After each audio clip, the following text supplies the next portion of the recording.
តែមិនដឹងតែជាងទៅកលួចអត់ទេណាបាទចាំខ្ញុំជួយខ្ញុំសូមលើកបទចម្រៀងមួយបទកលួចតែ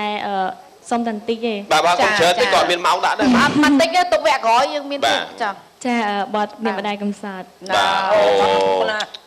គាត់និយាយភឹងសបល់លេមកឃ្លៀណាបន្តិចអូនរាប់អត់បងតាបាច់ទេអូនអ្នកមុខអ្នកមុខអ្នកដៃផងអរគុណចា1 2 3តាច្រើនថ្ងៃច្រើនខែដែលបែកពីម្ដាស្រណងគ្រាធ្លាប់សប្បាយធ្លាប់មានម្ដាយថ្នាក់ថ្នមថាតែពេលនេះអ្វីគ្រប់យ៉ាងផ្លឹងប្រែកូនយំអត់លហើយព្រោះតែបែកពីម៉ែ